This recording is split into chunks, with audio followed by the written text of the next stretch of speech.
All right, this is about absolute value equations. And absolute value, as you probably remember from in the past, absolute value is the distance away from zero. And distance is always positive, so absolute value is always positive. So if you have a number, say, -2, and what is the absolute value of -2? It's +2. And just be careful, absolute value, it doesn't mean opposite. It means always positive. So if you have the absolute value of a +2, that is also +2. Absolute value is always positive. So when you have equations with absolute value in them, so you have the absolute value of x, and say that's equal to 4. Well, then x could be 4 as one of the possible solutions, because the absolute value of 4 is 4. But x could also be -4, because the absolute value of -4 is also 4. So when you have these absolute value equations, you usually get two answers. You have the one answer where if what's in the absolute value equals something positive, and then you have the other answer where what's in the absolute value could be the negative of that.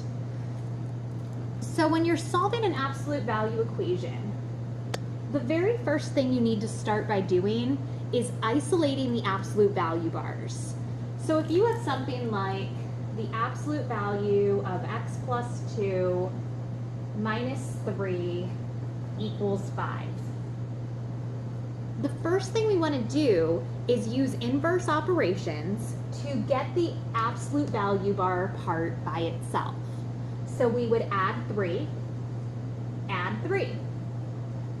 Then we have this absolute value bar, x plus 2 equals 8.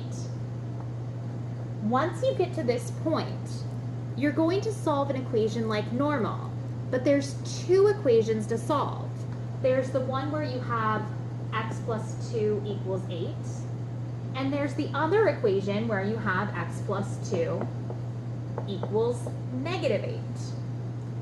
So you're going to subtract 2, x equals 6, subtract 2, x equals -10. So these are your two answers to this original equation. You can have x equals 6, or you can have x equals -10. And then you would just plug them back in, double check that they work, and you're good. Here is another example. If you have, let's say 2t, or absolute value of 2t, and it's -4 equals 8.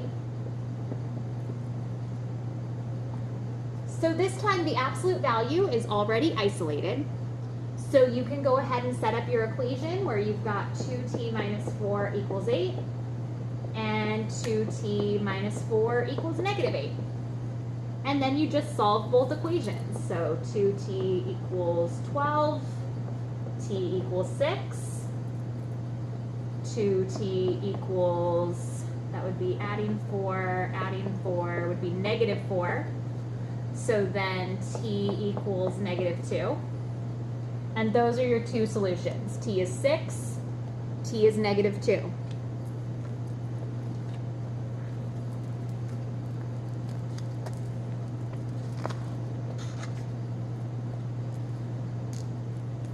Say you have absolute value of a minus 2 minus 5 equals -3.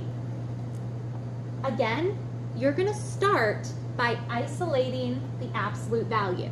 So you're going to add 5 to both sides. And so then you'll have the absolute value of a minus 2 equals 2.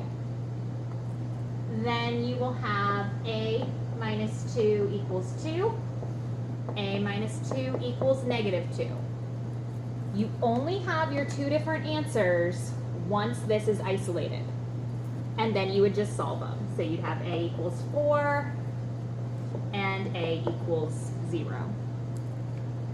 The last thing that I need to point out is if you have that the absolute value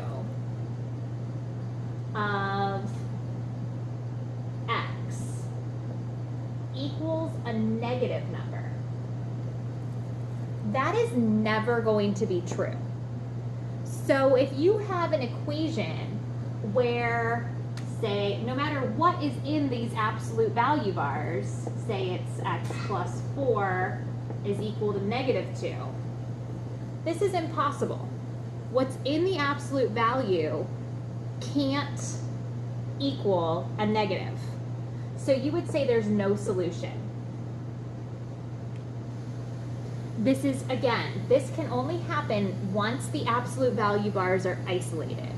So it's okay to have one where it equals a negative.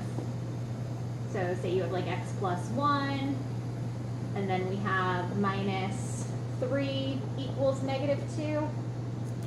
This is okay, because when we go to get the absolute value bars isolated, you're going to end up not having a negative value. But once you get to this point, if this number is negative, you can stop working the problem. You know it's going to be the empty set.